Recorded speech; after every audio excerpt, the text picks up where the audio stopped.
What's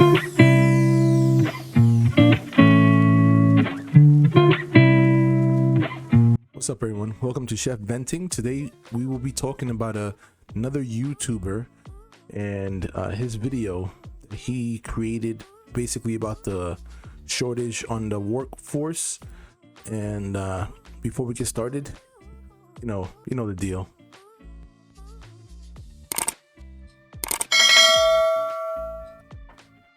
Subscribe, leave a like, and a notification.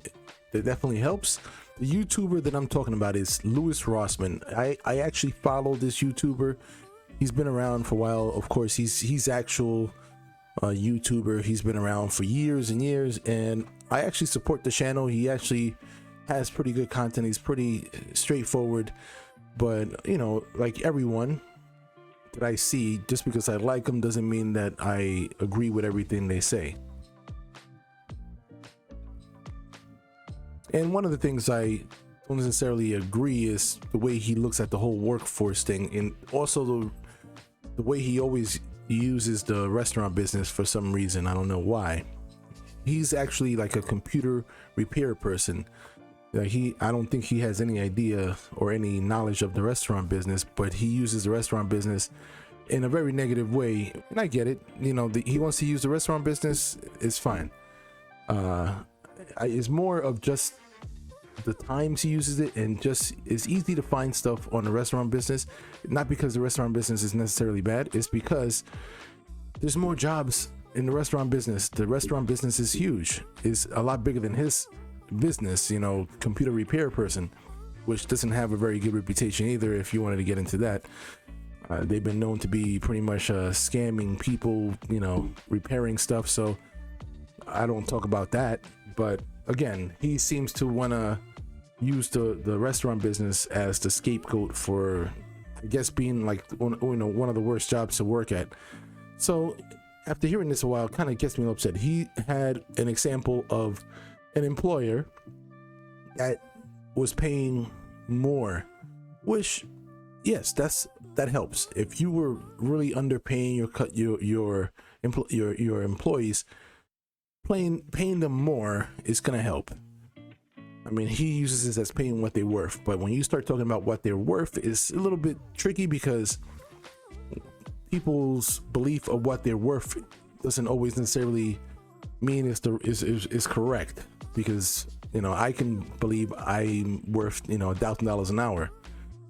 Doesn't make it correct, but I believe giving people the right amount what they're worth as far as like their experience is a good start, and then you take it from there. Of course, treating your people that work for you correctly goes a long way. I mean, I'm at work long periods of time, so whoever I work with, I'm gonna treat them the way I want to be treated. So that's that's a given for me. But again, I know not only in my business and other businesses, there's always assholes that work with may work with you.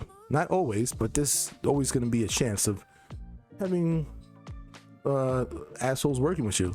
And sometimes the asshole is the boss. I mean, it sucks, but that's what sometimes it is. So I don't think it's just paying people more. I think people will stay in a place that maybe getting paid less if it's a good place to work at. I've done that before in my career. I've turned down jobs. I left jobs that I was getting paid very well, but just the conditions were just not, just not helping. They were just not conducive to my living. I wasn't being able to see my family. There was no chance for me, to take time off. It was just really difficult working conditions. And I've taken jobs that, may have paid less, but I had some type of a little bit more control over my life. So I think it's a balance of what you offer, because sometimes if you might go to a place and if they are overpaying you, and I don't mean overpaying you like, oh, but if they're paying you like right off the bat a certain amount, sometimes I've found out that those jobs tended to be some of the worst jobs I worked at. And that's just giving you an example.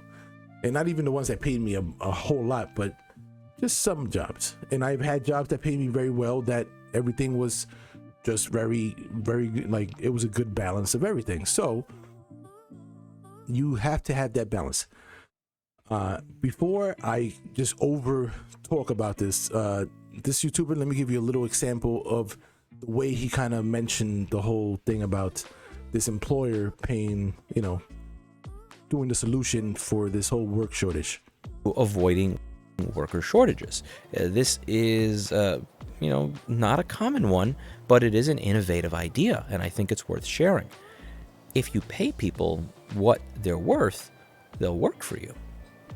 I know, crazy.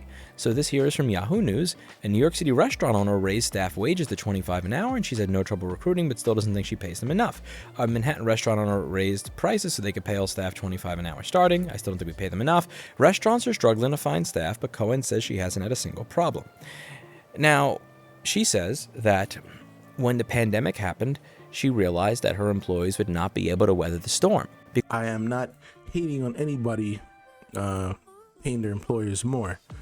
They were able to do it $25 an hour. I mean, again, they in a different place. New York, $25 an hour is good, but it's not like, in other places, $25 an hour would equal to like almost $50 an hour. So I get it. If they were paying $25 somewhere else, is huge. Okay, so first of all, I'm just more upset of the way he came out.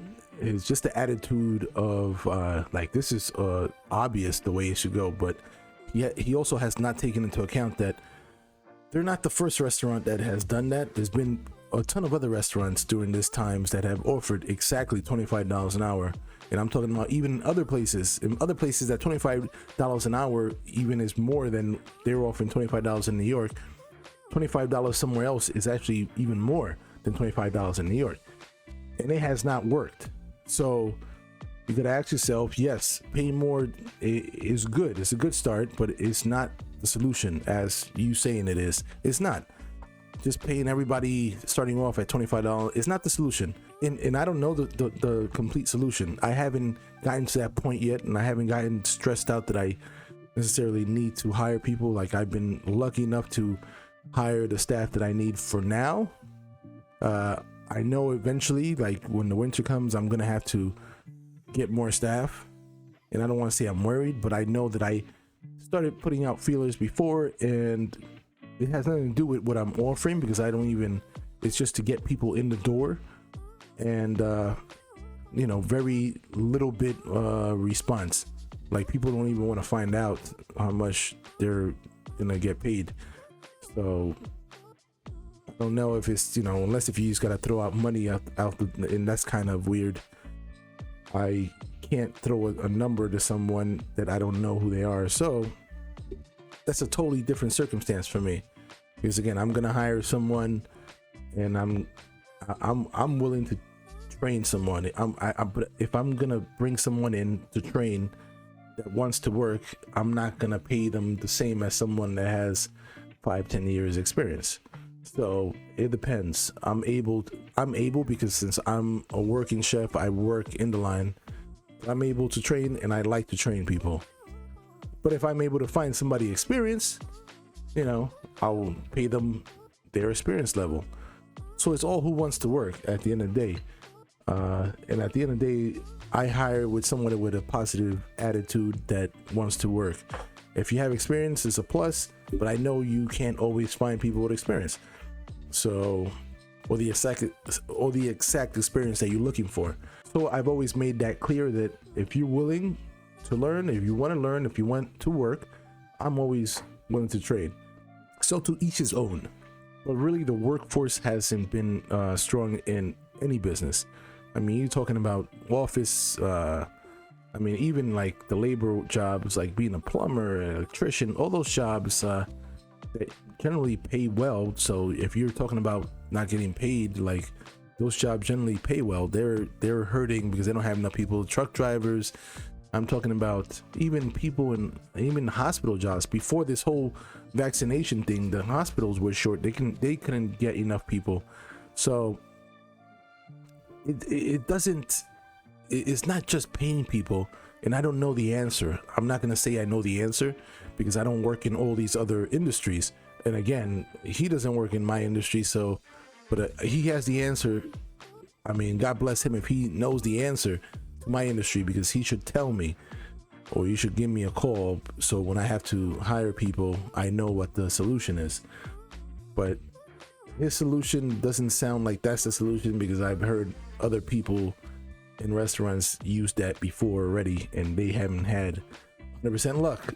So just because these few restaurants are having luck here and there, I can't put my odds in a few for like that, those 30% that is working for, and the 70% that is not working for. So, and that's just from me just seeing the articles. It's like every 1 to every 3 people it works for. So that's just, those to me are not the best odds, but I guess they're better than no odds, right? So later.